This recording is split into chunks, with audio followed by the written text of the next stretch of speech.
ব্ৰহ্মপুত্ৰ সুতিৰ নৈত কালি দিনৰ ভাগত মাছমৰীয়া কেইজনমানে মাছ মাৰি থকা অৱস্থাত এটা দুৰ্লভ প্ৰজাতিৰ এটি হালধীয়া কাছ উদ্ধাৰ কৰে।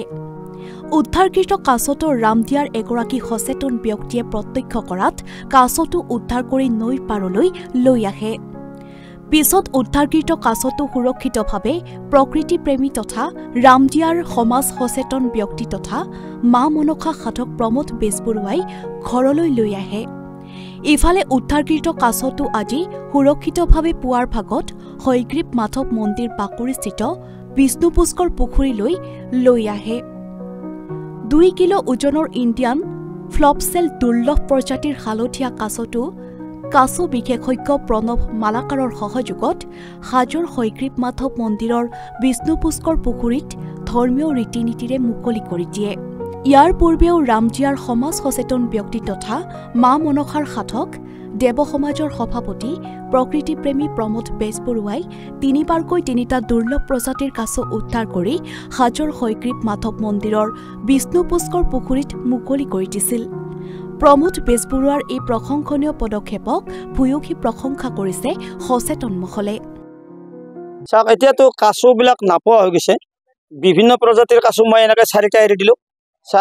যোৱাকালি এইটো কাছ পাইছিলোঁ। আগতো মই 3টা কাছ এৰি দিছোঁ। আমাৰ প্ৰণৱ মোৰ বন্ধু তেখেতে আছে ইয়াতে কাষ সংৰক্ষণ কৰাৰ কাৰণে তেখেতে ইয়াতে একদম লাগি আছে তেখেতে।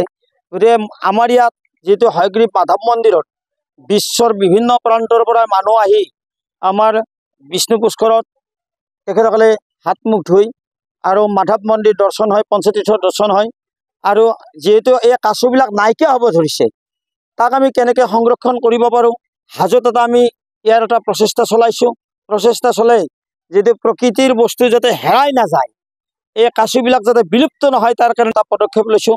য'তেই নাপাওঁ কিয়া আনি আমাৰ ইয়াতে কাছৰ যিটো মানে প্ৰজনন কৰা যিজন আমাৰ মেইন প্ৰণৱ আছেই, এখেতৰ হাততে মই কাছ অৰ্পণ কৰিছোঁ।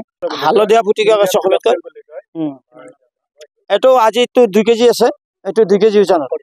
এইটো মই চৰৰ পৰা আনিছোঁ, মাছমৰীয়া হাতৰ পৰা আনিছোঁ। চৰত মাছমৰীয়া হাতৰ পৰা আনিছোঁ। মই এনেকৈ 4টা দিলোঁ আৰু ভৱিষ্যতে এনেকৈ যিখিনি পাওঁ মই চেষ্টা এটা চলাই আছোঁ আনাৰ কাৰণে।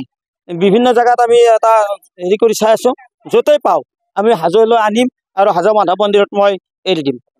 মোৰ নাম শ্ৰী প্ৰমোদ বেজবৰুৱা, ৰামদিয়া মনসা মন্দিৰৰ মই তাত সাধক হিচাপে আছোঁ। গতিকে মই ৰাইজৰ সেইটোতো কাম কৰি আছোঁ, সেইটো এটা ৰাইজে আমাৰ ইয়াতে সকলোৱে দৰ্শন কৰিব আৰু জীৱ এটাই পৰিত্ৰাণ পাই থাকিব ইয়াতে। এইটো মই নিদৰ্শন বুলি ৰাইজে কি বুলি ভাবে নাজানো। মই ভাবিছোঁ যে জীৱকুলক যদি ৰক্ষা কৰিব পাৰোঁ, নিশ্চয় সেই জীৱৰ পৰা, যিহেতু ভগৱান বিষ্ণুৰে এটা অৱতাৰ কাছ, গতিকে কুৰ্ম অৱতাৰ হয়। হয়,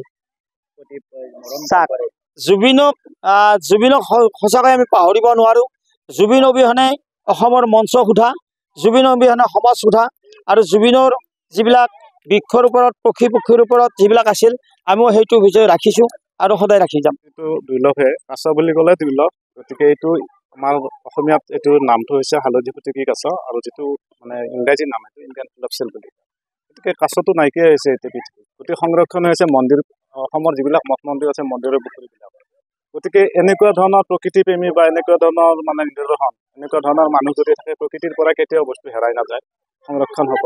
গতিকে তেখেতক ধন্যবাদ জনাইছোঁ। তেখেতে আজি বুলি নহয়, আগতেও 2-3টা, আজি 4 নম্বৰ, তেখেতে 4টা কাছ এৰি দিছে। গতিকে তেখেতৰ নিচিনা মানুহ এজনে যদি 4টা এৰি দিয়ে, এই প্ৰতিজন মানুহে যেতিয়া পদক্ষেপ লয় যে কাছ এটা যদি ক'ৰবাত পাওঁ আমি সংৰক্ষণৰ কাৰণে, মাধৱ মন্দিৰ বুলি নহয়, মানে জলাশয়, কোনোবা ভাল জলাশয়তো যদি এৰি দিয়ে, ইয়াৰ বংশটো ৰক্ষা হ'ব আৰু কাছ কেতিয়াও মানে বিলুপ্ত নহয়। গতিকে তেখেতক ধন্যবাদ জনাইছোঁ। আমিও প্ৰচেষ্টা কৰি আছোঁ। মানে অসমৰ বিভিন্ন আমাৰ যিবিলাক প্ৰটেক্টেড এৰিয়া বা যিবিলাক আমাৰ কাজিৰঙা, পবিতৰা হওক বা মানাহ হওক, সেইবিলাকত আমি কাছ প্ৰতি বছৰে মেলি আছোঁ। এই বছৰো আমাৰ 131টা কাছ মাধৱ মন্দিৰৰ পৰা দিয়া গৈছিলে। তাৰ 104টা আমি পবিতৰাত মেলিছোঁ। এইটো মানে সকলোৰে ফৰেষ্ট ডিপাৰ্টমেণ্টৰ সহযোগত।